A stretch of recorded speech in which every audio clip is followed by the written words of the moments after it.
Hello guys, this is Svetlana from Cosplay, and as you know, I love creating costumes from the Monster Hunter universe. So welcome to part 3 of my crazy bone armor crafting adventure. I already showed you in my previous videos how I made the helmet and also how I made the upper part of the costume.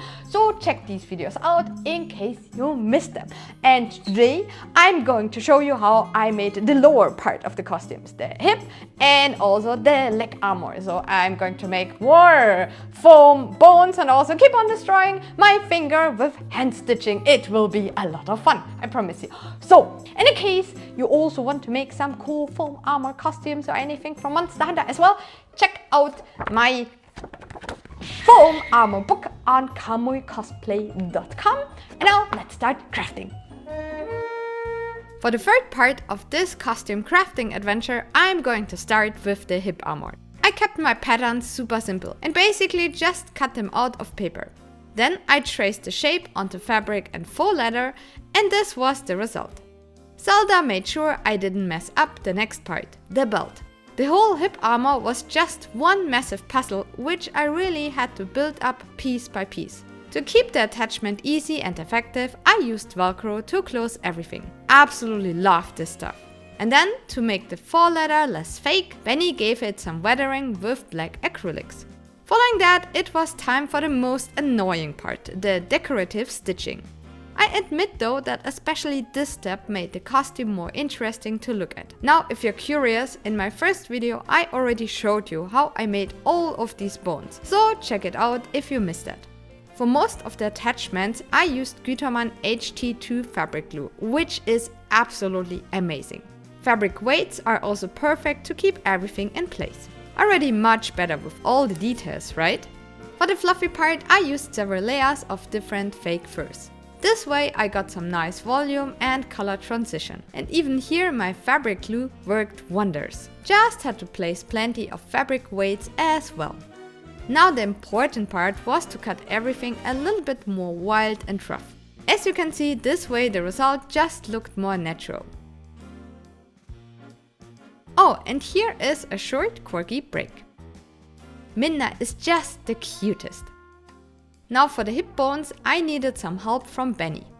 He sculpted the rough design in Blender, unwrapped the 3D model, and used this to create some awesome patterns he could just print out.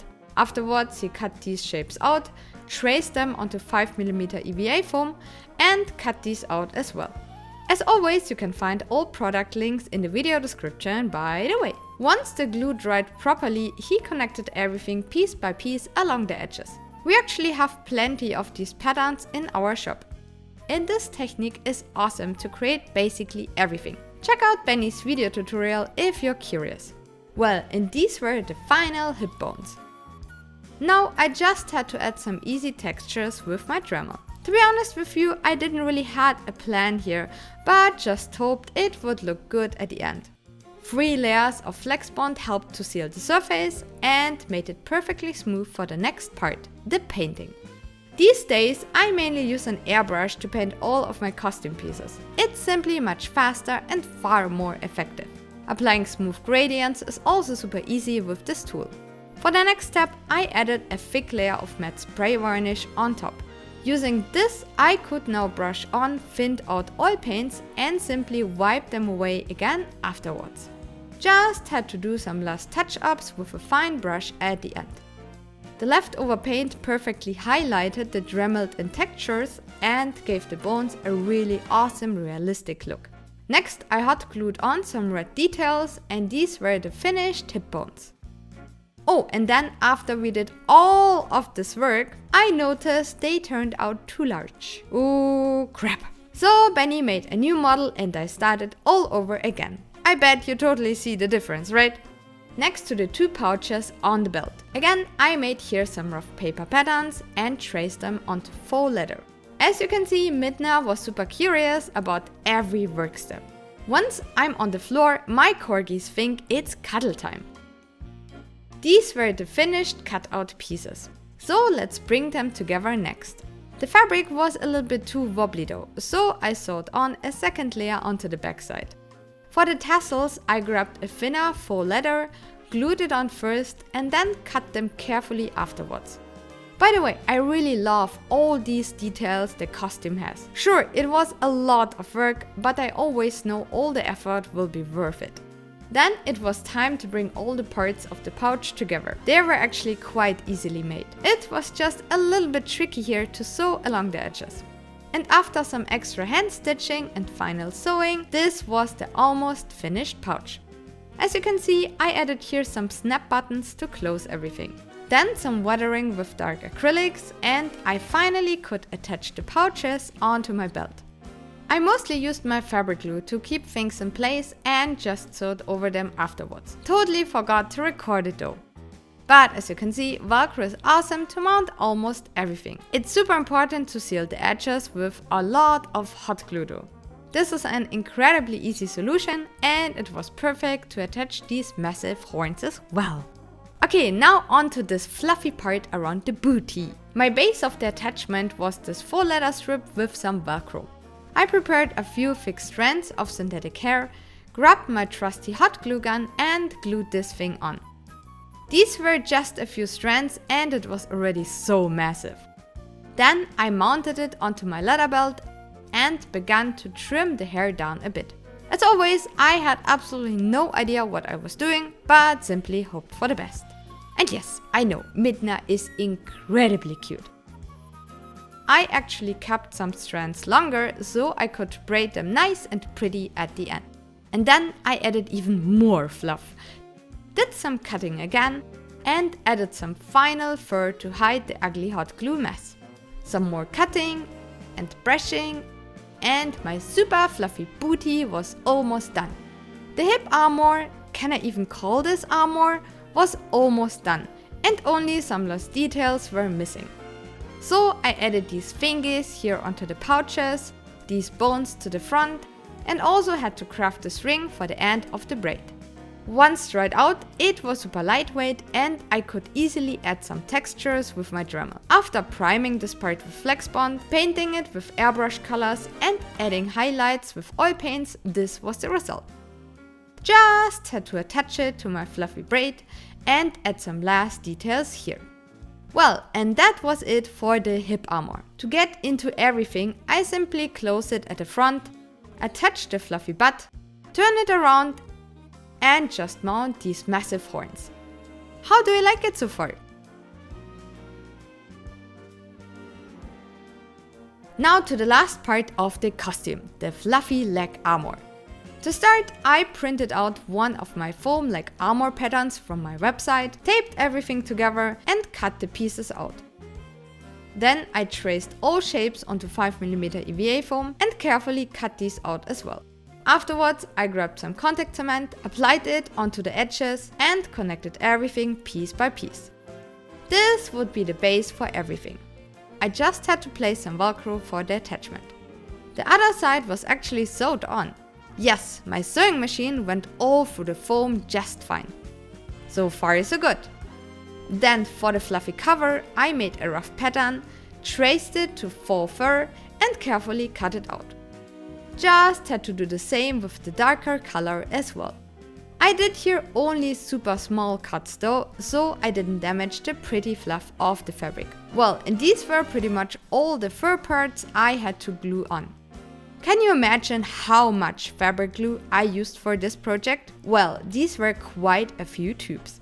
This way I could easily place all the fur directly onto the foam and slowly cover the whole leg armor. Finally, I got rid of the excess material, applied more glue and folded the fur over the foam edges. As always, I had to secure everything with fabric clips. Now it was time for a little test. Yes, the Velcro held everything properly together. The top was a little bit messy though, so I used a steamer to flatten it. And this was already so much better. And now some hairspray to secure everything. There are probably better ways to dye fake fur, but I simply grabbed some of my old Copic markers to darken the top of the material a bit. This looked then far more natural. Oh, and the leg armor obviously needed some bones as well. Since you are probably super curious to see the final costume at this point, let's speed up the following making of parts a little bit. Once I traced all my patterns and got a simple base, I added a bunch of belts on top and used Velcro to close everything. In addition, I grabbed some silicone rubber tape and just glued it on. This way the leg armor wouldn't slip down so easily. Some decorative but also pretty time consuming hand stitching here and there, and only some good old foam bones were missing. By now you surely already know how I made these, right? Just had to add some holes here and some red cords there. Next I cut off some more fur, spread a lot of hot glue onto it and just placed the bone plate on top. Yup, this looked fine. Almost done now. For the shoe armor, I grabbed my standard cosplay boots, which I already used for my barbarian, my warrior, and also for Aloy, for example. I always create detachable shoe pieces, which I can exchange easily. So with some D-rings and rubber strings, this was the super simple shoe armor. Looked perfectly fine, right? Zelda liked them as well.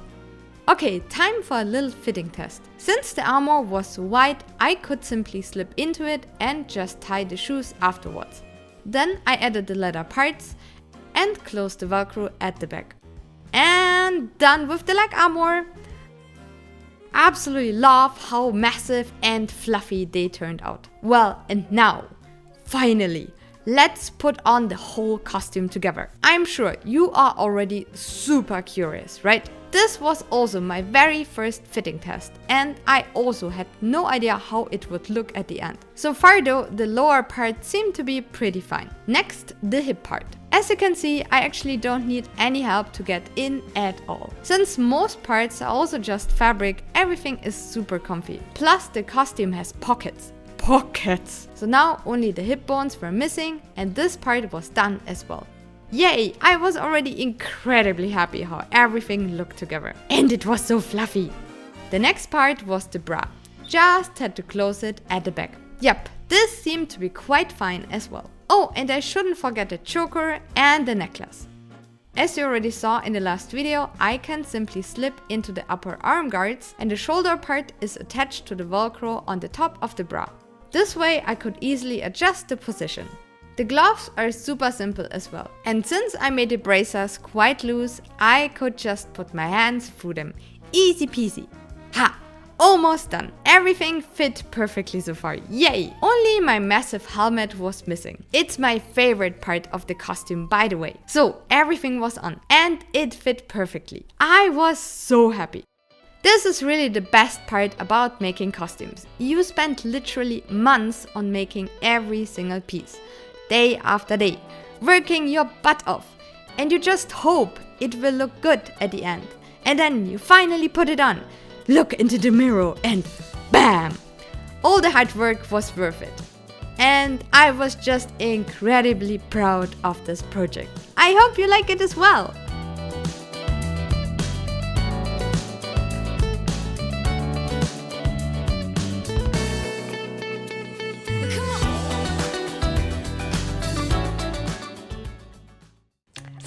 We're finally done, at least with the costume. I'm done with like all the bones, like these were like 200 in total or something like that. I mean, it got better. It's better than the 800 spikes I did for Nerd Gigante.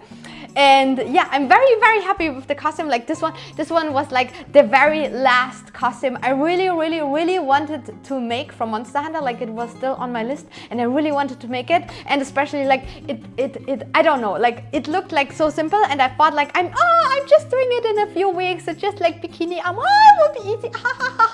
It took me several months. But yes, it's actually done. I'm really happy. I'm very proud and like I'm very satisfied how it looks like. And the only thing that is missing are still the weapons. Like this is the most problematic part of Monster Hunter. Like you put like so much work into the costume and then the weapons are still missing. So you are going to see how I made the weapons in the fourth part of this video series. I'm going to do some dual blades again, but dual blades are awesome and they are just the best weapons to pose and everything and like make some really cool poses and like videos and everything. So I'm going to show you everything in the next video, promise. And yeah, other than that, I hope you enjoyed like the whole crazy crafting process. Thanks so much for watching, and as always, like and subscribe, hit the notification bell, Just make sure you don't miss the next video because it will be like the final one, I promise you. And until then, see you very soon. Bye bye. And finally, thanks a lot to all our super sponsors on Patreon. And these are /Cosplay, Guillaume Kritzmann, Jessica Burden, Lisa, Louisa Paris, Maloops, Nif, and Nico Razo 164. Thanks a lot for all your support, and also thanks a lot for all our other Patreons.